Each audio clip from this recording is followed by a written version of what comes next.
Bonjour à tous. Merci Maria pour l'accueil. Je suis donc Mélanie Castel-Baugelin et comme Maria l'a dit, directrice générale du LERM, qui est la société d'ingénierie conseil en matériaux de construction du groupe CETEC. Je suis très ravie de venir partager avec vous un tout petit bout de l'histoire du LERM. 15 minutes, c'est court, mais le LERM, ça fait écho au thème de cette journée puisque nous intervenons quotidiennement par notre connaissance des matériaux de construction, un pont entre le patrimoine et la construction durable.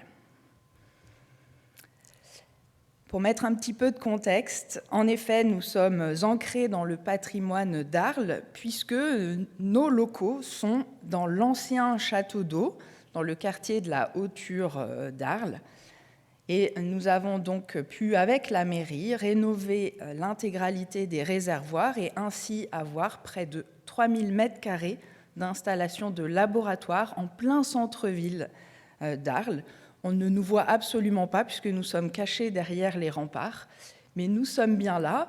Et j'en profite pour faire un petit clin d'œil puisque depuis nos bureaux, nous voyons tous les jours la tour Louma et on bénéficie d'un point de vue assez extraordinaire sur cette tour qui s'illumine très régulièrement pour notre plus grand plaisir. Au LERM, nous maîtrisons le cycle de vie des matériaux et en particulier des matériaux minéraux.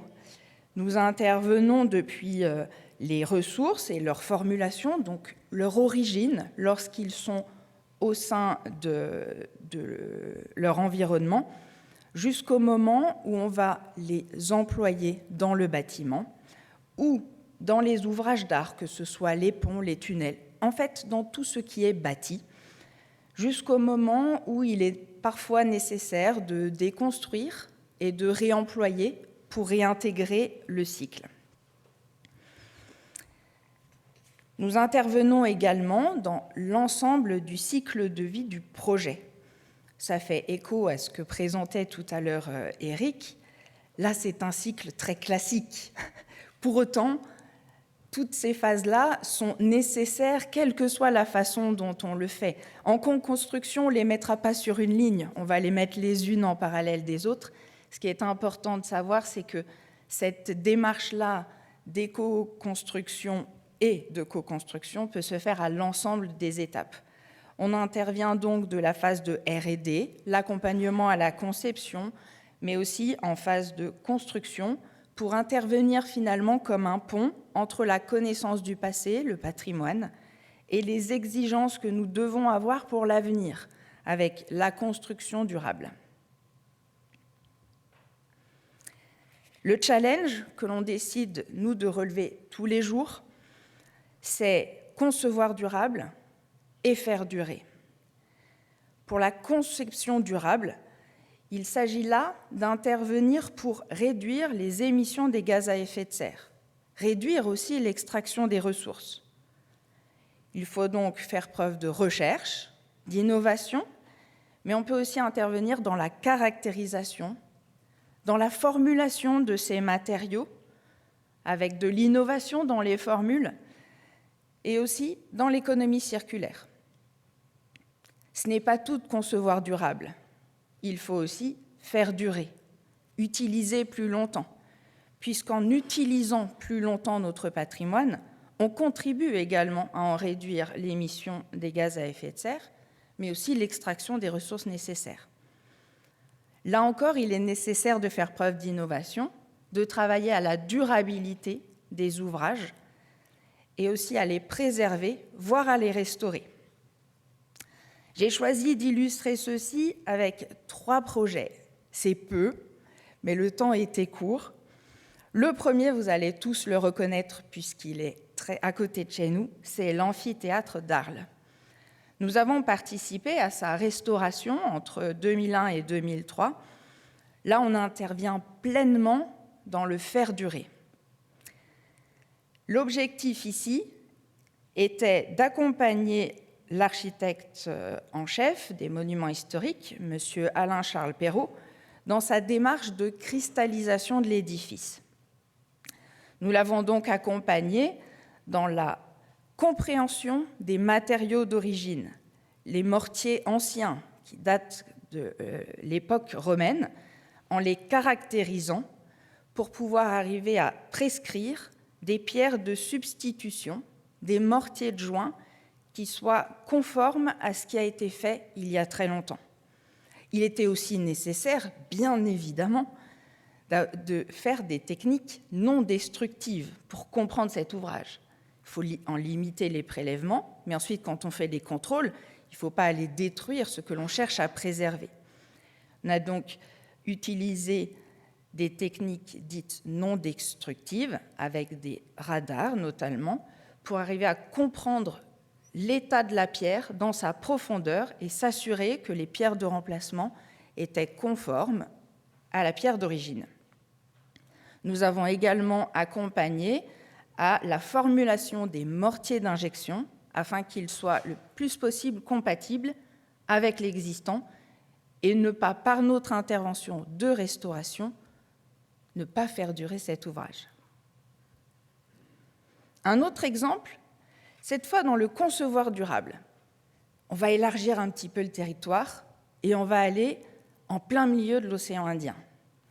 Nous sommes sur l'île d'Amsterdam, dans les terres australes et antarctiques françaises.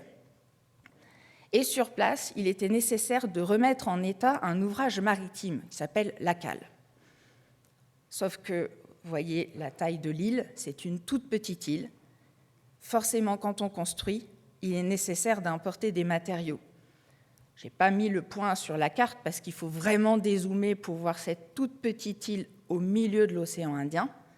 Ils ont donc eu une démarche pour limiter l'impact de cette remise en état, de se dire on dispose sur cette île de scories volcaniques. Ne pourrait-on pas les utiliser dans le béton qui va nous servir à remettre en état cet ouvrage afin de limiter l'apport d'autres granulats? Nous les avons donc accompagnés à comprendre comment c'était possible, en quelles proportions et quelles en étaient les limites. Puisque l'enjeu dans ce genre de cas, quand on emploie des matériaux un peu atypiques, notamment dans les bétons, ce n'est pas tant de réduire l'empreinte carbone, bien évidemment que c'est l'objectif que l'on vise. Il faut aussi s'assurer que dans notre démarche de durabilité, on ne fait pas que de la durabilité liée à diminuer l'empreinte carbone, il faut aussi que cet ouvrage dure dans le temps, qu'il soit durable d'un point de vue performance mécanique, d'un point de vue résistance à un environnement particulièrement agressif en plein milieu de l'océan Indien. En l'occurrence, la pierre volcanique, c'est d'une pouzzolanicité extrême, donc c'est fantastique, ça réagit comme la chaux pour le ciment, donc c'est très très bien. En revanche, c'est très hétérogène, on a du mal à en maîtriser la composition, et donc potentiellement, les phases instables qu'il peut y avoir peuvent mal réagir avec les autres constituants du béton et gonfler. Or, si le béton gonfle, il se fissure. S'il se fissure, l'eau rentre bien plus. Si l'eau rentre bien plus, on déclenche nous-mêmes ce que l'on cherche à éviter, à savoir le cancer du béton et la corrosion des armatures. Il faut donc toujours faire preuve d'équilibre entre j'emploie une ressource locale pour diminuer mon impact et en même temps, je veille à toujours préserver l'ouvrage dans le temps. Je le conçois durable, mais je veux le faire durer. Un autre exemple, on s'est un tout petit peu rapproché, mais là on est en Bretagne. En Bretagne, l'ESID de Brest a décidé de valoriser les sédiments, qui étaient en quantité assez importante, pour les réemployer essentiellement dans des matériaux de remplissage. Pour les sédiments, c'est à peu près la même problématique que pour les scories volcaniques. Il faut toujours essayer de les comprendre pour en utiliser un maximum sans avoir de problématique avec la durabilité dans le temps. Un autre enjeu ici, c'est que le sédiment, c'est mouillé. Il y a donc beaucoup d'eau. Et le dosage en eau dans la formulation du béton, c'est un paramètre qui est clé. Il faut donc réussir à le maîtriser pour travailler aussi sur la constructibilité. Et c'est là où travailler avec des entreprises en direct quand on formule présente un avantage non négligeable, puisque l'on peut tout de suite trouver la bonne solution de la bonne formulation, la bonne recette de cuisine qui va être compatible avec les outils industriels pour construire. Un petit peu de casting, je vais passer assez vite là-dessus. Comment est-ce qu'on fait tout ça finalement ? Eh bien, on fait tout ça avec des compétences multiples, avec des compétences variées, surtout avec l'envie de travailler ensemble. Je vous ai mis un tout petit recueil de ce que vous trouverez au LERM, mais c'est une petite goutte dans l'écosystème nécessaire pour avancer dans cette démarche. Notre ingénierie et notre expertise, elles s'appuient surtout sur la curiosité, l'ouverture et la volonté de travailler en équipe. Et c'est là où l'écosystème du projet, il est très important. Il ne suffit pas que de l'impulsion du maître d'ouvrage pour que ça fonctionne. Il faut aussi la volonté, bien évidemment, du maître d'œuvre d'intégrer ceci dans sa conception. Il faut aussi la volonté des entreprises de s'adapter aux nouvelles méthodes que ça suppose, mais il faut aussi voir plus loin, élargir. On peut aller voir avec des start-up, avec des industriels qui peuvent avoir des sous-produits de leur industrie qui peuvent être nécessaires dans la filière de construction. C'est ce qu'on disait tout à l'heure, sur certains carriers, un de leurs sous-produits qu'ils considèrent comme un déchet est en fait une ressource extraordinaire pour d'autres constructions.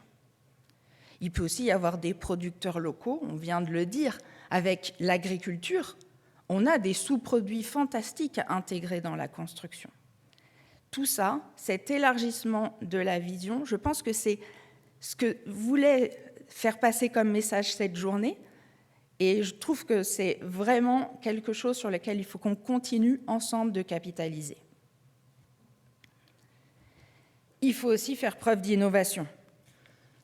Vous l'avez vu, on peut être innovation dans les formulations des matériaux, dans les formulations des bétons.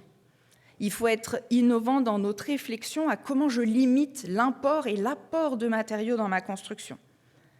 Il faut aussi utiliser l'ensemble des techniques à nos dispositions et pas que celles de nos secteurs d'activité. L'image que vous voyez en bas à droite, laissez-moi le temps de me... Enfin, vous, c'est de l'autre côté, là-bas, là. Eh bien, ça, c'est de la compétence de formulation de béton transposée à la formulation de sol. Un jour, on s'est dit, mais finalement, on sait formuler des bétons qui tiennent et qui sont constructibles. Mais si on prend notre compétence de formulation de béton et la compétence d'un agronome, est-ce qu'on ne pourrait pas formuler des sols fertiles ? Eh bien, en fait, si, on peut. Donc, pour refertiliser un sol, on n'est pas obligé d'aller prendre la terre végétale de nos agriculteurs. On peut comprendre quel est le sol que nous avons en place lorsqu'on se réapproprie une friche industrielle, par exemple, ou lorsque un autoroutier décide d'enlever les barrières de péage, comme ça a été fait sur ce site-là, qui est le passage en flux libre de l'A13 à 14. On rend les bandes d'autoroute à la végétalisation, c'est fantastique. Mais comment on le fait sans aller chercher de la terre végétale à l'autre bout de la France, mais pas loin ? Eh bien, on caractérise le sol en place et on comprend comment on fait par de l'apport simple, je vais mettre quelques guillemets parce que mes collègues vont me maudire s'ils me voient parler de simple, avec un peu d'apport de compost et de végétation locale, comment on fait pour rendre ce sol à nouveau fertile ? Et bien ça, c'est l'innovation, la créativité dans « j'ai une compétence, mon voisin en a une, mais quand on somme les deux, en fait, on en a 3. » Et en conclusion, je voulais juste vous redire que je suis convaincue que les matériaux, c'est un pont entre notre patrimoine et la construction durable, et c'est pour ça qu'on en a fait notre motto au LERM. Les matériaux, ça sera toujours au service du concevoir durable et du faire durer. Je vous remercie de votre attention.